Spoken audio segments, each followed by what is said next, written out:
Welcome back, brothers and sisters. I'm Braden. This is Langley Outdoors Academy, the place where we not only talk about what's going on in the gun world, but also how we're going to fix it together. And the content that we're going to talk about today is the introduction of a NFA gutting bill, which would remove the tax portion, which would in effect gut it completely, making it an even more unconstitutional law. This is something that we've never seen before because a bunch of senators are doing it now. This is an interesting one, guys. Everything will be linked in the description box below. I can't wait to hear what you guys think. And of course, make sure you hit that like button, subscribe to the channel, and turn the notification bell on. And the content today, make sure that you guys send this one out because this has a very unique perspective. And I think that if you look at where this is going, you can see the end destination of what we're setting up. Because like I said in the intro, this has never been done before. And the last time I'm going to tell you guys, today is the last day that you can get that special shirt that we designed with 9-line, the Liberty versus Tyranny tree, everything from the canopy all the way down to the roots. You've got tyranny on one side, you've got liberty on the other, and all the attributes that make it be one or the other. And that is something that is going exceedingly well. We've broken the payment processors at certain points. The orders are flying in. You guys are really getting your hands on the exclusive design, and I appreciate you guys for doing that because it funds that freedom. All right, beautiful people, listen. I want to talk to you about this thing that just popped down in the Senate, and forgive the background and the audio is a little different because I'm at the show, NRA show. But listen to this. Republicans team up to defeat longtime restriction targeting gun owners, violation of the Second Amendment. Now, they're talking about the NFA. And this is a lot of big pulling senators on the Republican side in the United States Senate. But let me show you what they're saying and where this is interesting to me. Senator Tom Cotton, Republican Arkansas, and other Senate Republicans recently introduced legislation that would abolish transfer taxes on firearms regulated under the NFA. So this is specifically the taxes, not the unconstitutionality of the NFA itself. This is the tax portion that resonates with something that we've said a lot, but I'll continue.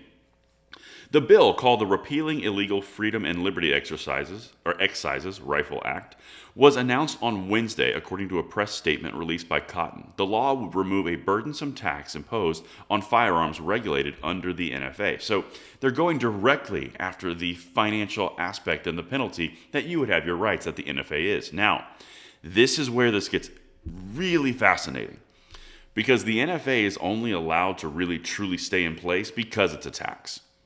If it's just a law that infringes upon the Second Amendment, then they would go, well, it's going to be blatantly unconstitutional, and it goes away.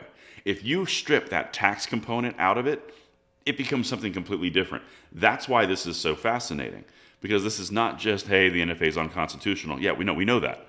This is a bill to remove the tax from it, which makes it even more egregiously unconstitutional and more injury.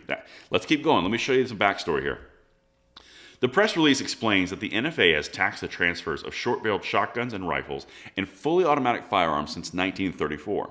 The tax has been $200 since 1934, a sum that is equal to nearly $4,700 in 2024 dollars. So they're accounting for inflation for making it more impactful. But the point still remains, you're taxing a right. In fact, you're about to hear that exact same sentence and statement in a second. Specifically, this bill seeks to eliminate Section 5811 of the IRS Code of 1986, effectively repealing the transfer tax for all firearms regulated by the NFA. So no longer having those stamps, those taxes, anything like that.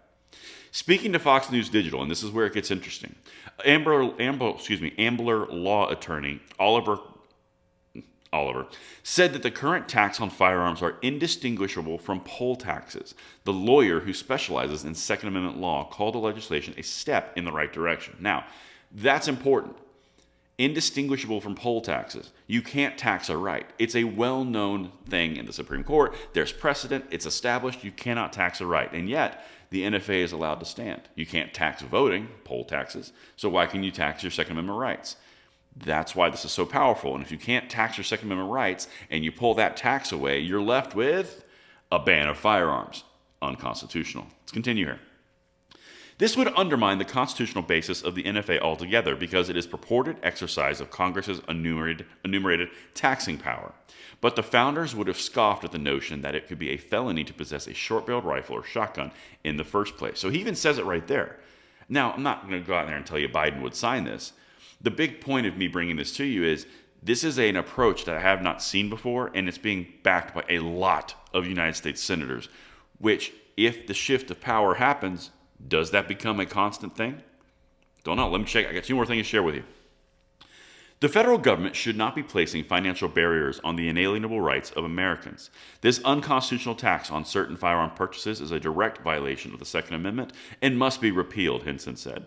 As the Biden administration and Democrats push proposals that unfairly target law-abiding gun owners, I will continue to stand up for Iowans' right to keep and bear arms. So there's a lot of senators are on this. And the last thing, quote, law-abiding Americans who exercise their Second Amendment rights should not be subject to unnecessary taxes and restrictions preventing them from doing so, Cotton said. Passed into law in 1934, the National Firearms Act needs to be amended. Our legislation will remove the red tape that places an undue financial burden on would-be gun owners. Now, Cotton's smart. He's not going to come out and say openly allow full auto machine guns in an election year.